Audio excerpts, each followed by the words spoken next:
Next to you.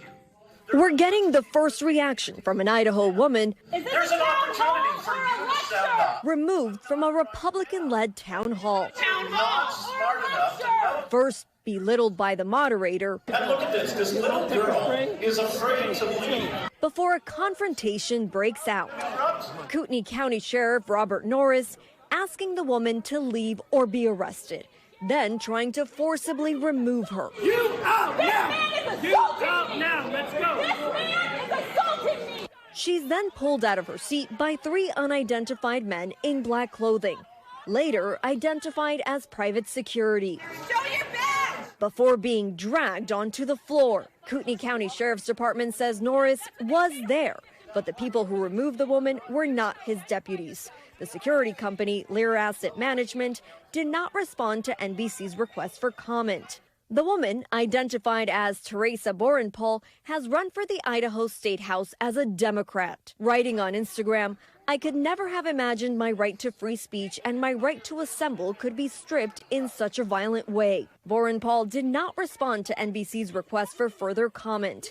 In a statement after the video, the Kootenai County Republican Central Committee alleges that Borenpaul, quote, relentlessly disrupted the event by verbally attacking the legislators. The committee's chairman, Brent Regan, saying the rules were clear. We have security here and you'll be escorted out of the building. Adding in comments to NBC News that, quote, none of this would have happened if she had been respectful of others. The incident just one in a series of protests across the country in response to the president's actions, like former Minnesota Vikings punter Chris Kluwe. MAGA is profoundly corrupt, unmistakably anti-democracy, and most importantly, MAGA is explicitly a Nazi movement. Arrested at a Huntington Beach, California city council meeting last week over a plaque at the town's library that pays homage to the president. I will now engage in the time-honored American tradition of peaceful civil disobedience. Or in Wyoming, when a woman purposely referred to a male lawmaker as Madam Chairman to protest a bill about gender identity. You can call me Mr. Chairman if you want. Well, I cannot be compelled to use your preferred pronouns as you have all voted. With Republicans at the federal level feeling the pressure too. From Wisconsin to Missouri, Oklahoma to Georgia, to a sit-in on Capitol Hill today. Federal employees furious over Elon Musk's cuts to the workforce through his Doge agency. The big question now, are Republicans moved to push the president to slow down?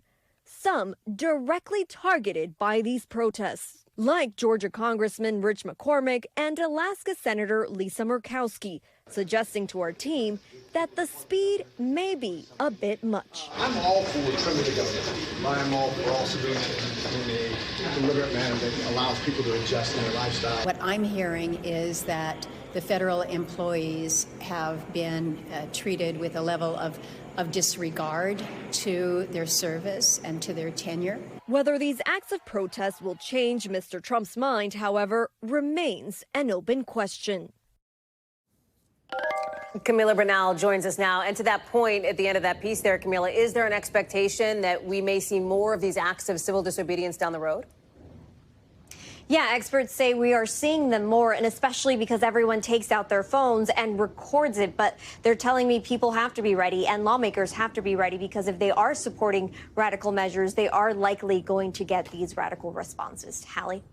Camila Bernal, thank you very much for that reporting. Thanks for watching. Stay updated about breaking news and top stories on the NBC News app or follow us on social media.